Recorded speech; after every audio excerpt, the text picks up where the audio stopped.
Ikaw kapuso, sumasakit ba ang kalamnan mo o ang mga buto-buto o di kaya ay meron kang bali sa iba't ibang parte ng katawan? Mapapanood natin sa bidyong ito, ang mga taong ito ay dinarayo ang isang lugar na kung saan ay meron dong kilala na isang manghihilot na makikilala natin ngayong linggong ito. Walang iba kundi si Mang Narciso, ang manggagamot sa kanilang bayan na araw-araw na dinarayo ng mga tao. Samantalang dito, bumagsak ang kanyang kanang braso dahil na-dislocate ang kanyang buto at walang ano-ano'y nagawan ito ng paraan ni Mang Narciso. Naging normal ang kondisyon nila. At ito namang isang lalaki na namimilipit sa sobrang sakit ng kanyang kanang braso dahil na-dislocate ang kanyang buto ay nagawan din ito ng paraan ni Mang Narciso. Habang iniikot-ikot at minamasahe ang buto ay talagang sakit ang nararamdaman ng lalaking ito na tila ba'y napakagat na lamang sa kanyang t-shirt habang ito'y nakahubad. At dito naman sa ginang na ito ay bigla na lamang napasalita ng malakas na "Oh my God" dahil nga lumubog ang buto sa kanyang kaliwang binti. Kaya ito'y namilipit sa sakit at ilang minuto lamang ang makalipas ay naging okay na ito. Samantalang ang kamay naman ng pasyenteng ito ay hinihilot-hilot niya dahil meron itong bali. Kaya naman ay nagagawa niya agad ito ng paraan habang nakapalibot sa kanya ang mga tao. Aktwal itong napapanood at dito sa bayan na ito matatagpuan ang kanyang tahanan mula sa Santa Maria, Pangasinan, na kung saan ay makikilala nga natin ang manggagamot na ito. Alas 5 pa lamang na madaling araw ay mahaba na ang pila ng mga pasyente na nais magpahilot o magpagamot. Kaya naman ay binibigyan na agad ito ng numero ng asawa niya na si Glorita para nga naman walang makasingit. At ayon pa sa mga istorya ng mga pasyente ay pumupunta talaga sila dito para nga naman makatipid kesa nga naman pumunta sila sa ospital at magpakonsulta sa doktor, nagagastos sila ng malaking halaga. Samantalang dito ay talagang subok na raw talaga dahil maraming nakakapagsabi na talagang nakakapagpagaling siya ng mga bali sa buto at sakit ng kalamnan. At maraming nakapagpatunay na gumaling na nga sila dito. Kaya naman sa pagkakataong ito ay nilista ni Glorita ang mga pasyenteng unang dumating hanggang sa kahuli-hulihan. Ito mga ikinuwento ng asawa ni Narciso. Kaya naman pagsapit ng saktong alas 7 ng umaga ay lalabas na si Narciso. Handa ang kanyang langis, tuwalya at iba pang mga kagamitan upang magsagawa muna ng dasal at upang humingi ng tulong at gabay sa Panginoon. Binebendisyonan niya ang langis na ito at pagkatapos ng kaunting seremonya ay sisimulan na niya ang paggagamot. Kaya naman ang mga tao ay talagang kampante at sabi ng lalaking ito subok na raw si Narciso.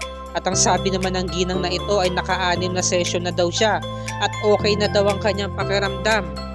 At ang matanda naman na ito ay walang ano-ano'y biglang nakalakad pagkatapos ng session at tinalian pa ang magkabila niyang binti at medyo tuwid na siya kung maglakad. Ang gamit ni Narciso ay mga herbal medicine na ginawang langis. At ang sabi nga ng mga tao, kesa nga naman daw pumunta sa ibang ospital, dito makakabayad lamang sila ng halagang 600 to 1,200 pesos per session. At eto naman, kilalanin natin si Mang Rolando na dislocate ang buto sa kaliwang braso dahil ginagawa niya ang kanyang bahay at nahulog ito sa ikalawang palapag. Kaya naman ang unang bumagsak sa kanya ang kanyang kaliwang braso. Sobrang sakit daw talaga. Hindi niya ito magalaw ng ayos at hindi rin siya makapagtrabaho. Kaya nung araw na yun ay pumunta siya kay Narciso. At talagang tinatawag niya ang Diyos dahil sa sobrang sakit na kanyang nararamdaman. Halos mangiyak-ngiyak na ito at kinakagat na nga ang kanyang damit. At makalipas lamang ang kinabukasan ay nakakapagtrabaho na ito ng maayos. At kilalanin din natin si Tatay Edwin. 10 years ago bago ma-stroke, ang sabi niya ay bigla na lamang daw siyang natumba.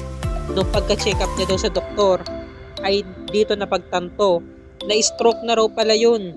At merong nakapagsabi na si Narciso daw ang tanging makakapagpagamot nito sa kanya. Hindi na raw sila ng dalawang isip pa kundi puntahan ito upang magpagamot. Ang unang-unang minasahe ay ang kanyang spinal cord. At makalipas lamang ang ilang session, 6 na session, sa halagang 3,000 pesos lamang ay bigla siyang gumaling.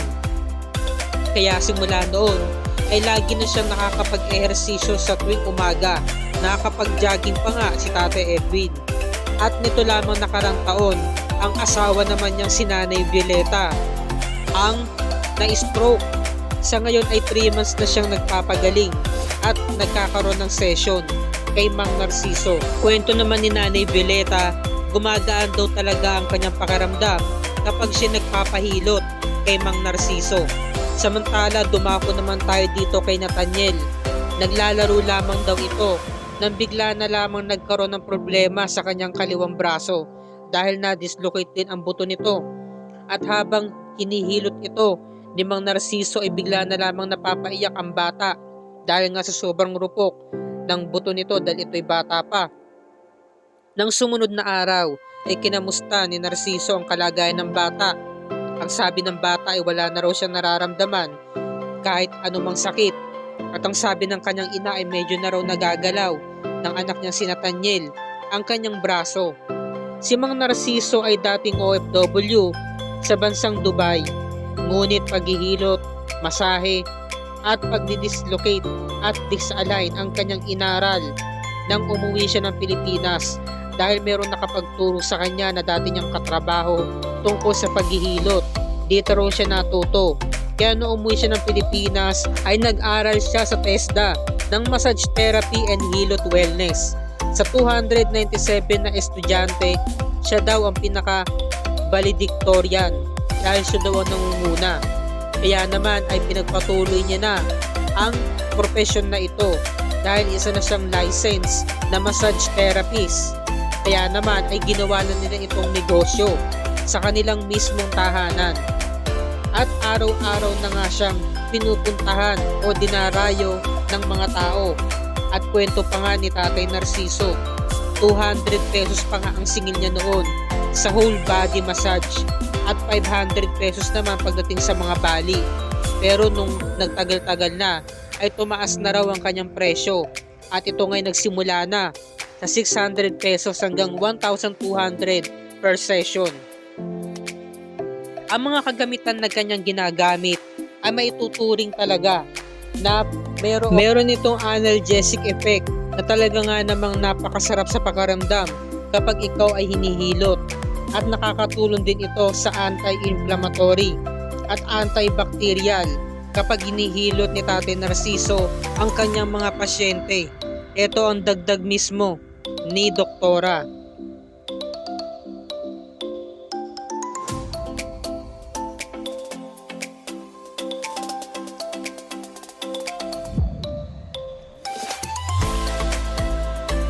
At dumako naman tayo sa isang physical therapist na si Rico. Ang sabi niya, hindi raw applicable ang pagmamasahe ng buto, pati ang nerves, dahil hindi raw ito makakatulong, lalong-lalo na mga ugat dahil konektado ito sa utak. Kung mga muscle lamang daw o pananakit ng mga muscle ay pwede pa. Ngunit ang sabi naman ni Narciso, kapag na-dislocate lamang ang buto, ito'y ginagamot niya, pero kapag merong bali, hindi na niya ito pinapakailaman dahil talagang napakadelikado at baka nga siya'y mapahamak pa o di kaya ay makulong.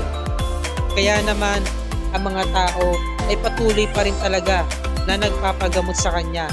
At ang sabi ng isang psychiatrist ay meron daw itong placebo effect na kung saan ay naniniwala ang mga tao na sila ay gumagaling talaga. Ito ang dinagdag ni Dr. Randy. At ang sabi naman ni Araceli ng board member ng Philippine Alliance of Patients Organization mas maigi raw ang mga tao ay kumonsulta sa mga doktor dahil may mga ahensya pa rin ng gobyerno ang tumutulong sa mga kapuspalad. Ngunit ang sabi ni Narciso, ipagpapatuloy pa rin daw niya ang ginagawa niyang ito. Yan lamang po mga kapuso, maraming salamat sa inyong panonood.